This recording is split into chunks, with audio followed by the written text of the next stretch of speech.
नमस्कार दोस्तों supreme court में रिसेंटली कई पिटीशंस डाले गए थे रोहिंग्यास को लेकर। यहाँ पर पिटिशनर्स का ये कहना है कि जो रोहिंग्यास हैं उनको गायब किया जा रहा है देश से। सरकार जो है उनको डिटेंशन में रख रही है, उनके साथ गलत व्यवहार कर रही है। इसको लेकर जब सुनवाई चल रही थी तो सुप्रीम कोर्ट के चीफ जस्टिस और एक तरह से सुप्रीम कोर्ट के जजों के द्वारा बहुत तीखी टिप्पणी दी गई और कहा गया कि क्या जो इलीगल माइग्रेंट्स हैं क्या हम उनके लिए रेड कारपेट बिछा दें। आप देख सकते हो ये खबर, do we give a red carpet welcome chief justice in missing Rohingya case. इसको थोड़ा सा हम डिटेल में समझेंगे कि एग्जैक्टली हो क्या रहा है यहाँ पर, मतलब सुप्रीम कोर्ट में मामला क्या गया है, साथ ही साथ रोहिंग्यास को लेकर जो ह्यूमन राइट्स एक्टिविस्ट हैं वो क्या कह रहे हैं, सरकार क्या कह रही है और इसका ओवरऑल इंपैक्ट क्या आएगा देश के ऊपर, वो सब कुछ मैं आपको बताऊंगा। चलिए आगे बढ़ते हैं, लेकिन उससे पहले आप सबको बता दूं, आप में से जो भी लोग अगले साल 2026 का यूपीएससी प्रीलिम्स दे रहे हैं उसका जो स्पेसिफिक बैच है सक्सेस इन प्रीलिम्स, ये आज से ही स्टार्ट हो रहा है। इसके अंदर live classes, previous year question, CSAT, current affair, test series सब कुछ आपको मिलेगा। इवन पर्सनल मेंटरशिप भी इस बार हम आपके लिए लेकर आए हैं। लिंक कमेंट सेक्शन में दिया हुआ है, यूज करिए ये कोड अंकित लाइव मैक्सिमम डिस्काउंट के लिए। और ये फोन नंबर है, यहां पर आप कॉल कर सकते हैं, मेरी टीम आपको अच्छे से गाइड कर देगी। चलिए शुरुआत करते हैं और सबसे पहले देखते हैं कि एग्जैक्टली हुआ क्या है।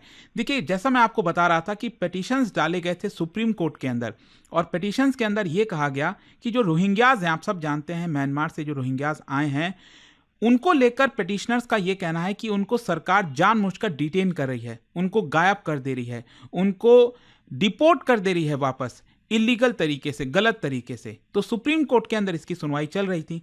तो सुप्रीम कोर्ट के जो जज हैं, चीफ जस्टिस हैं, उन्होंने कहा कि क्या जो लोग गलत तरीके से, इलीगल तरीके से भारत के अंदर एंटर करते हैं, क्या हमें उनको रेड कारपेट वेलकम देना चाहिए। मतलब कहीं ना कहीं कोर्ट ये इशारा कर रही है कि देखो, सरकार जो कर रही है वो उनका प्रोरोगेटिव है। ये बेसिकली नेशनल सिक्योरिटी का मुद्दा आ जाता है। तो जुडिशरी इसके अंदर बहुत ज़्यादा इंटरवीन नहीं कर पाएगी। मतलब यहाँ पर आपको मैं बता दूं कि ये जो पिटिशंस चल रहे हैं सुप्रीम कोर्ट के अंदर, जो हियरिंग चल रही है, उसमें टेंशन आपको देखने को मिलेगा। एक तरफ ह्यूमैनिटेरियन कंसर्न है, दूसरी तरफ नेशनल सिक्योरिटी का कंसर्न है, और तीसरा है भारत का जो लीगल फ्रेमवर्क है। क्योंकि अगर आप देखोगे, भारत में रेफ्यूजी करके ऐसा कहीं पर लिखा हुआ नहीं है, कहीं हमारे किसी कानून में। तो जो पिटीशंस डाले गए थे सुप्रीम कोर्ट के अंदर, वो बेसिकली रिलीफ चाहते थे रोहिंग्या इंडिविजुअल्स के लिए, कि जिस तरह से रोहिंग्यास को डिटेंशन सेंटर में डाला गया, डिपोर्ट किया जा रहा है, उनको एक प्रकार से रिलीफ दिया जाए। मतलब सुप्रीम कोर्ट एक आदेश दे, ऑर्डर जारी करे कि सरकार जो कुछ कर रही है वो ना करे। और यहां पर बोला यह जा रहा है कि पिछले कुछ महीनों में जो अथॉरिटीज हैं, उन्होंने कई सारे राज्यों के अंदर जो अनडॉक्यूमेंटेड रोहिंग्या माइग्रेंट्स हैं उनको आइडेंटिफाई किया है और उनको एक स्पेसिफिक जगह जाकर रख दिया है ताकि वहां से उनको डिपोर्ट किया जाए। और ह्यूमन राइट्स ग्रुप्स का यह कहना है कि ये फोर्स्ड एक्सपल्शन है, ये डिसअपियरेंसेस हैं और बिना किसी ड्यू प्रोसेस के सरकार ये सारी चीजें कर रही है। अच्छा, यहां पर पहले आपको एक चीज समझना है, भारत का लीगल पोजीशन क्या है रेफ्यूजीज को लेकर।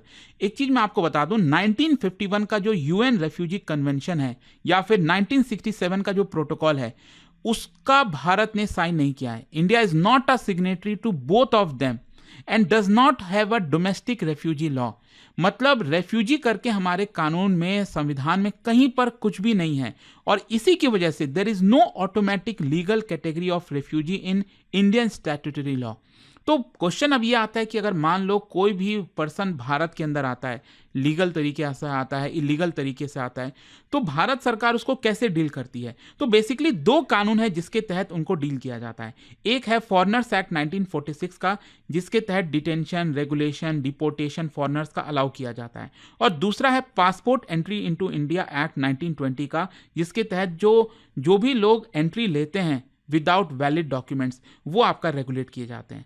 तो गवर्नमेंट ऑफ इंडिया यहां पर क्लासिफाई करती है अनडॉक्यूमेंटेड रोहिंग्यास को एज इलीगल माइग्रेंट्स, और इसी के लॉ के तहत जो है उनके साथ डील किया जाता है भारत सरकार के द्वारा। तो कोर्ट का यहां पर यह कहना है कि देखो, ये तो सरकार कानून के तहत कर रही है, हम इसमें बहुत ज्यादा कुछ नहीं कर सकते। और इसीलिए जब इसकी सुनवाई चल रही थी तो सुप्रीम कोर्ट का एक बहुत ही इंपॉर्टेंट ऑब्जर्वेशन आप कह सकते हो जो आया, जिसको लेकर काफी चर्चा चलने लग गई।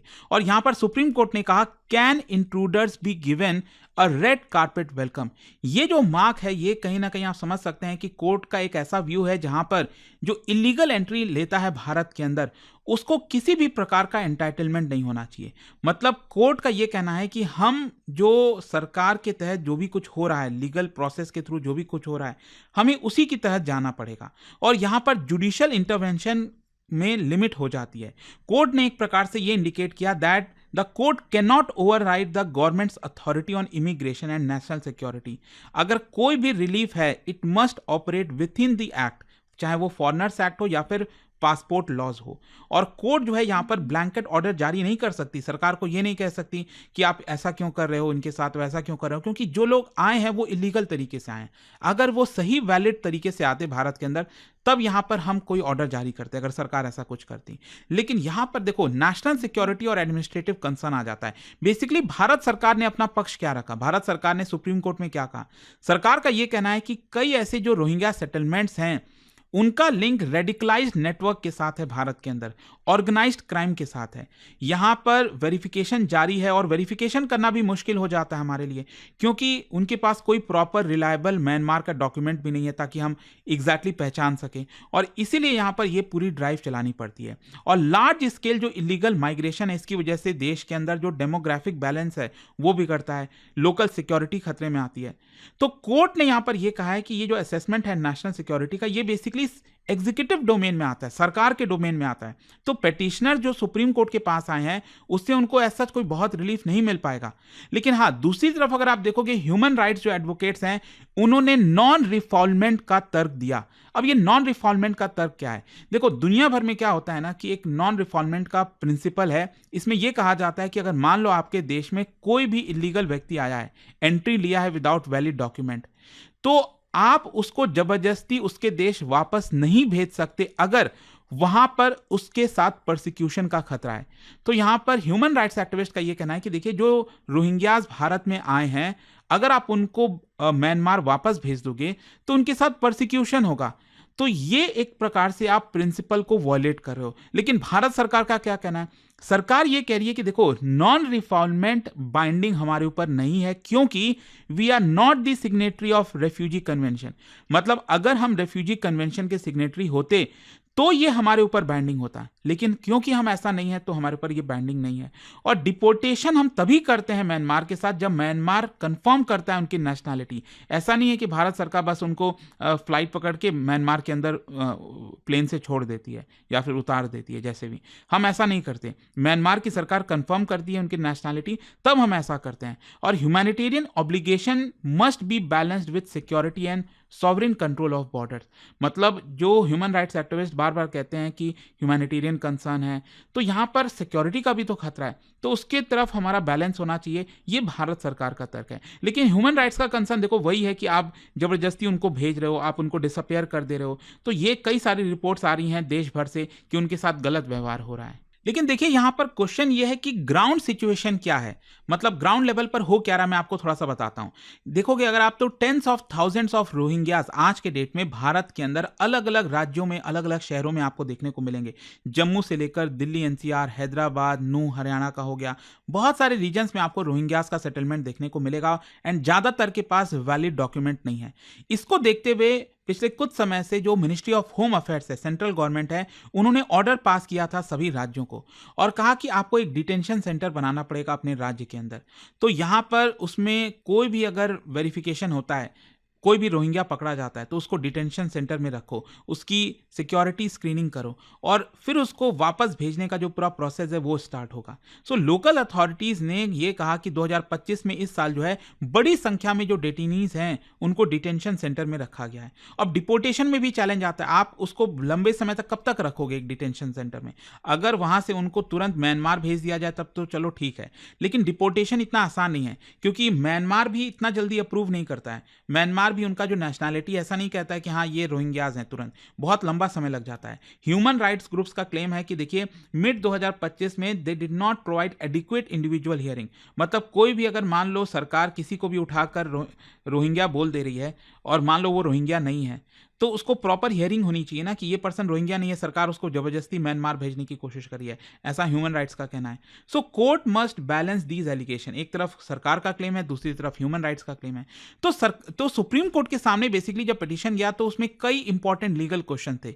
सबसे पहला है स्टेटस डिटर्मिनेशन, मतलब क्या जो रोहिंग्याज हैं वो रेफ्यूजी लाइक प्रोटेक्शन ले सकते हैं भारत के अंदर, क्योंकि भारत में कोई रेफ्यूजी को लेकर कानून नहीं है। फिर दूसरा, what about article 14 equality, article 20 21 life and liberty, क्या ये डिटेन्ड फॉरेनर्स के ऊपर अप्लाई नहीं होगा? ये कोर्ट के सामने एक बड़ा सवाल है। तीसरा है नॉन रिफॉल्वमेंट की जो पॉलिसी मैंने आपको बताया ना, जो प्रिंसिपल है नॉन रिफॉल्वमेंट का, क्या भारत उसको फॉलो करना चाहिए? फिर नेशनल सिक्योरिटी और ह्यूमैनिटेरियन के बीच में बैलेंस होना चाहिए। डिटेंशन और रेमेडी क्या है, अगर किसी को सरकार गलत तरीके से डिटेन कर दे रही है उसको कैसे छुड़ाया जाए? तो ये सारे सवाल सुप्रीम कोर्ट के सामने खड़े थे। अब क्वेश्चन ये है कि सुप्रीम कोर्ट का अल्टीमेट डिसीजन क्या आ सकता है? देखो, 2-3 चीजें हो सकती हैं। एक तो जैसे चल रहा है, क्योंकि सुप्रीम कोर्ट जहां तक लग रहा है कि सुप्रीम कोर्ट सरकार की ही बात मानेगी और यही कहेगी कि देखो ये इलीगल तरीके से भारत में आया है तो हम बहुत ज्यादा कुछ कर नहीं सकते, यहां पर सरकार ही करेगी जो भी करना है। दूसरा, यहां पर या तो हो सकता है सुप्रीम कोर्ट बहुत सख्त निर्णय अपना ले, लेकिन ऐसा शायद लग नहीं रहा है। तीसरा हो सकता है मिडिल पाथ अपनाए, मतलब ये भी कहे कि हाँ सरकार को जो करना है करे, लेकिन प्रॉपर प्रोसेस के थ्रू हो, यहां पर थोड़ी बहुत ट्रांसपेरेंसी हो सरकार के साथ कि गलत कोई पर्सन को रोहिंग्या बताकर ना भेजा जाए। तो इस तरह की अप्रोच अपना सकता है सुप्रीम कोर्ट। लेकिन ओवरऑल अगर आप देखोगे ना, ये जो भी कुछ हो रहा है सुप्रीम कोर्ट में सुनवाई हो रही है, इसका बड़ा इंपैक्ट आएगा भारत के अंदर। सबसे पहला तो यह है कि भारत के पास एक खुद का एक रेफ्यूजी कानून आना चाहिए। सबसे बड़ी प्रॉब्लम इस समय यही आ रही है कि हमारे पास क्योंकि कोई प्रॉपर कानून नहीं है रेफ्यूजीज को लेकर, इसी की वजह से यहां पर मामला कोर्ट में गया। अगर प्रॉपर कानून होता, सरकार उसी हिसाब से कर रही होती, तब शायद जाता नहीं मामला। फिर दूसरा है इंटरनेशनल इमेज। अगर भारत जबरदस्ती जो है सभी लोगों को अगर भेजना चालू कर दे इमिग्रेंट्स को, तो इंटरनेशनल इमेज को लेकर भी खराब होता है, चीजें जाती हैं।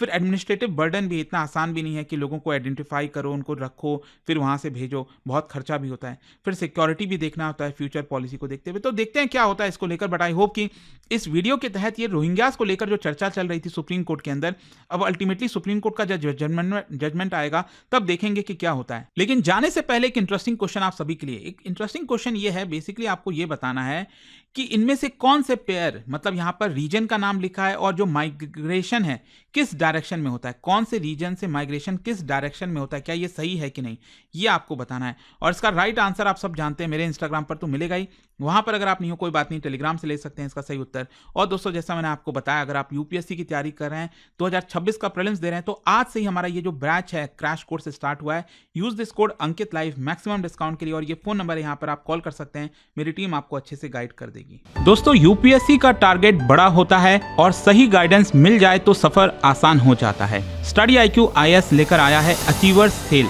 जिसमें मिल रहा है पूरी यूपीएससी 2027 की तैयारी सिर्फ 12,499 में, वो भी टॉप फैकल्टीज के साथ। और सबसे बड़ी बात, एक ही कोर्स में प्रीलिम्स से लेकर इंटरव्यू तक की complete preparation, daily live evening classes, structured notes, previous year question, test series, mentorship, सब कुछ एक ही जगह, एक ही प्रोग्राम में। सीट्स लिमिटेड हैं, तो अगर आप 2027 सीरियसली टारगेट कर रहे हो, this is the right moment to start strong. बस स्टडी IQ ऐप खोलो, सर्च करो P2I बैच, कोड यूज करो Ankit live ANKITLIVE for maximum discount. अभी भी कोई डाउट हो तो इस फोन नंबर पर कॉल करिए ताकि मेरी टीम आपको अच्छे से गाइड कर पाए। नंबर है 092400233293।